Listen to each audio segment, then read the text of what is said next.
आधुनिक परिवार को जय एमसी के सभी भाइयों बहनों का। और मैं ललन सैदपुरा से बोल रहा हूँ। मैं अपने जीवन की सबसे बड़ी गवाही बताना चाहता हूँ कि परमेश्वर ने कैसे हमारे जीवन में काम किया है।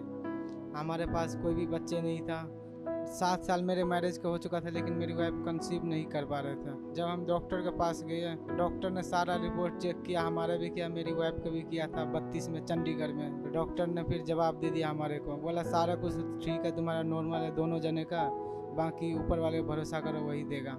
पर डॉक्टर ने हमें ये भी कह दिया था कि तुम कभी बाप नहीं बन सकती हो। ये सब बोलते थे तो मेरे को और ज़्यादा टेंशन हो जाता था और मैं सोच में पड़ा रहता था से अब मैं क्या करूँ। मेरे को समझ नहीं आता था, कोई रास्ता नहीं मिल रहा था मेरे को। मेरे वाइफ को भी बहुत ज़्यादा लोग ताना मारते थे से तुम कभी माँ नहीं बन सकते, तो वो मेरे को बताती थी, तब हम दोनों और ज़्यादा निराश हो जाते थे और टेंशन करके दोनों जने कमज़ोर हो जाते थे। बहुत जने लोग कहते थे बाबे के पास चला जाओ, वहाँ चला जाओ, वहाँ झाड़ फूँक करा लो, वहाँ से फल ले लो, ताबीज़ ले लो, धागा ले लो, वहाँ से हो जाएगा। लेकिन मैं सारा कुछ करके थक गया, तब भी कुछ नहीं हुआ। बाबे सब हमारे से बहुत ज़्यादा पैसा भी ले लिया, लेकिन उससे भी कुछ नहीं फ़र्क पड़ा मेरे को। जैसे मैं ड्यूटी से आते थे शाम को टाइम, इसको देखता था मेरे से बोल नहीं रहा, पूरी नाराज़ है। तो मैं उनको पूछती थी क्यों गुस्सा में हो, क्यों ऐसे दिल दुखी है। तो मेरे को बोलता था मेरे को मत ठोको, मैं ऐसे मैं मर ही जाता हूँ उसे। मैं बोला क्या हो रहा, बोला दुनिया मेरे को ऐसे ऐसे बोलता है, ऐसे क्या मैं कभी माँ नहीं बन सकता हूँ। तो हम भी और वो बात के लेकर हम भी टेंशन में पड़ जाते थे, लेकिन हम भी नहीं समझ पा रहे थे उतना से हमारे साथ हो क्या रहा है से।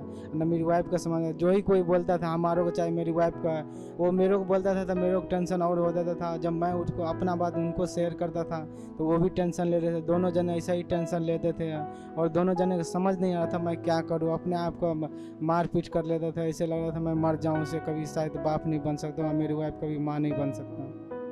फिर किसी ने मेरे को प्रभु यीशु मसीह के बारे में बताया, से बोला वहाँ चलो, से ये कहा है वहाँ पे जिसका नाम प्रभु यीशु मसीह है वो हर काम हर दुखों को जानता है, से आपको दिल को जानता है, एक एक दिल को, से क्या आपको दिल में है। मैं संगति में बने रहा। और जैसे मैं संडे के चर्च में जाता था, जैसे ये बहन का 10 साल से बच्चे नहीं था, इसकी 15 साल से नहीं था, किसी के 5 साल से नहीं था। वो गवाही जब मैं बच्चे वाला जब मैं गवाही सुनता था तो मेरे अंदर से एक आंसू निकलता था। मैं सोचा मन में से अब यहीं पर जो है से सब कुछ यहीं पे है और कोई कहीं कुछ नहीं है, से मैं यहीं पे आता रहूँगा। जैसे कि मम्मा ने बोलते थे जो अब आप 10 मान से बोगे, जो बंधन आपको बंध पड़ा है वो बंधन टूटेगा आपको घर से, आपको परिवार से। जब मैं बीज निकालते थे तो मैं यही बोलते थे प्रभु ये बीज निकालता हूँ तो मेरे बच्चे के साथ बैलेंस करेगा, एक खुशी देगा प्रभु मेरे परिवार में, मेरे घर में। जो मैं आशा खो चुका हूँ वो आशा तेरा ही पास है, तो ही मेरे को देगा वो आशा प्रभु जी। एक बार आप भी चल के देखो। तो बोलता था वहाँ पैसे लेकर धर्म परिवर्तन कर लेता है, ऐसे धर्म बदल देता है पैसा देकर। मैं बोला ऐसा कुछ नहीं है, दुनिया ताना मारने वाला बहुत है, भड़काने वाला। अपना आँख से जब जाओगे, अपना आँखों से देखोगे, कानों से सुनोगे, तब आपको समझ में आएगा से यहाँ पे कुछ है। उसके बाद संगति में मैं बने रहे, तो मेरे मन में आया जो अब दोनों मेरी वाइफ और मैं मिलूं मम्मा से, ताकि अपना पर्सनल बात जो मेरी मन में जो प्रभु डाला है मैं जो पास्टर जी के साथ शेयर कर सकूं। तो मैंने वहाँ पे लिखवाया नाम और एड्रेस, फिर बोला मंगलवार के सनोली चर्च में आके पास्टर जी से मिल पाओगे। फिर गया सनोली चर्च, वहाँ पास्टर जी से मिला और पास्टर जी ने हमें पूछा से क्या परेशानी है। मैंने फिर पास्टर जी को बताया से ऐसे मम्मा प्रॉब्लम है हमारे साथ, से मेरे को बहुत ज़्यादा लोग ताना मारते, मेरे पास बच्चे नहीं हैं, बहुत ज़्यादा लोग उल्टा सीधा बोलते हैं, हम क्या करूं मम्मा, मैं बहुत दुखी हूँ। बोला कोई नहीं, आप दुखी मत रहो, प्रभु आपको बहुत बड़ी गवाही देने जा रहा है, प्रभु ब्लेस करने जा रहा है। 2022 में मार्च में 20 तारीख को संडे को गया, तब मम्मा ने उसी दिन संडे के दिन बोला अपने वाइफ और हस्बैंड मियाँ बीवी को, जो जिसके पास बेबी नहीं है वो आगे आ जाओ। प्रभु ने आज इतने सालों के बाद मेरे से प्रभु ने एक बात किया पवित्र आत्मा ने, तो मैंने विश्वास के साथ आगे गया और पास्टर जी ने हमारे लिए प्रार्थना किया और फल डाला।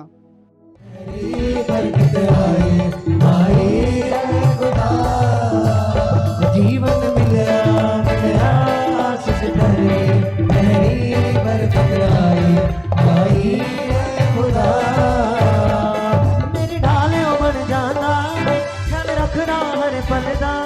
मेरे दुख सुख दा साथी, मेरे नाल नाल चलना, मेरे नाल बन जाना। अब मेरा पूरा विश्वास हो गया से मेरा बच्चा हो चुका है। कुछ दिन बाद मैं डॉक्टर के पास गया, वहाँ पे चेकअप कराया था। जो डॉक्टर बोला था कभी बाप नहीं बन सकता, और डॉक्टर पूरी तरह से हैरान हो गया, चौंक गया से ये कैसे हो सकता है। जब मैं रिपोर्ट किया उसके बाद मैं बहुत ज़्यादा खुश हूँ, पूरी आनंद था। फिर मैं जहाँ जहाँ मेरे को जो भी कोई बोलते थे, ताना मारते थे, वो फ़ोन भी करते थे, बताते थे हाँ आपको कुछ हुआ कि नहीं। फिर मैं उनको बताते थे, वो भी हैरान हो जाते थे से ऐसे कैसे हो सकता है।